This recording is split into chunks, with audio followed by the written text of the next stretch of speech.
Gun violence in the South, and we're fortunate to have with us to talk about slavery and gun violence in the South, Alana McLaughlin. Alana, let me welcome you to the show this morning and tell you how delighted we are to have you with the beginning of a new season here with us. And you've been with us almost 2 seasons now and given us quite a bit of information. And what we'd like to talk about today, Alana, before we get into slavery and gun violence in the South, let's have you to give us some information about your background, your education, and some of the things that were important in terms of leading you to us this morning, and then we'll get into the topic this morning, slavery and gun violence in the South. Well, I was born August 27th, 2002. I'm 10. I've been to multiple schools. I'm currently at John Early Museum Magnet Middle School, 5th grade.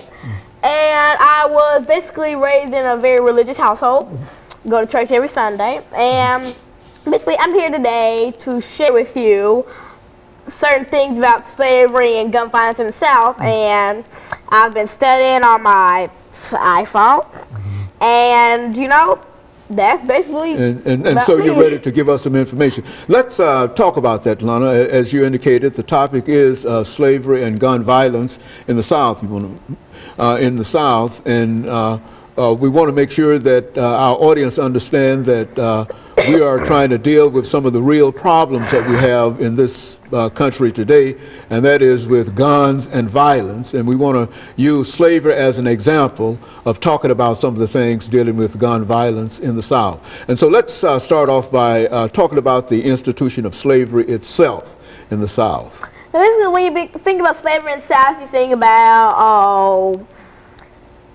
African Americans working for Caucasians, African Americans being sold in auctions, etc. But it was much more than that. Slavery was basically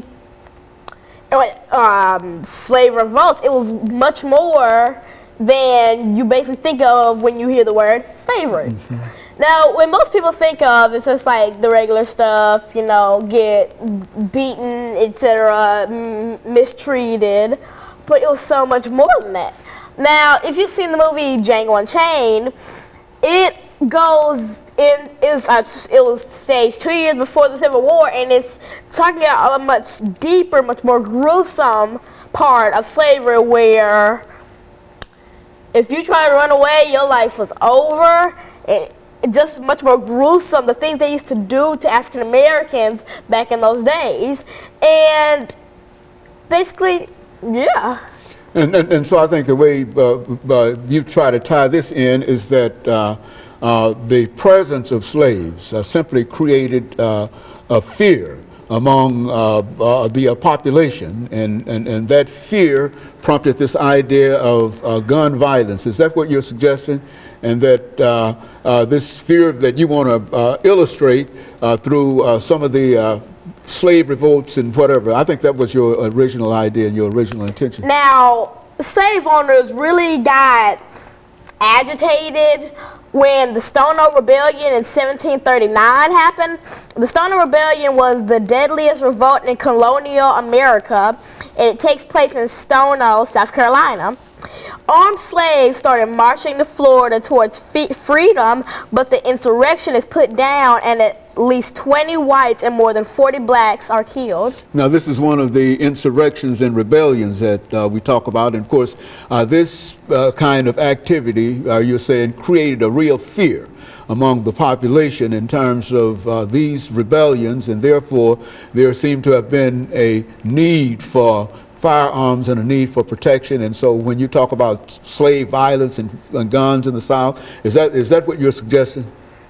And basically, say you were a slave owner. If you just experienced that turn of slave revolt, you saw all those slaves armed with firearms and guns, and you turn around to one of your slave workers, you at least have to think about, what if they did that to you? Now, the slave owners were scared for their lives, so they made it even more. So they they locked down the slaves. They made sure they had no weapons. They had less communication to other slaves. Okay, and of course, let us take this first commercial break, and we'll be back with our audience following this very, very short commercial break.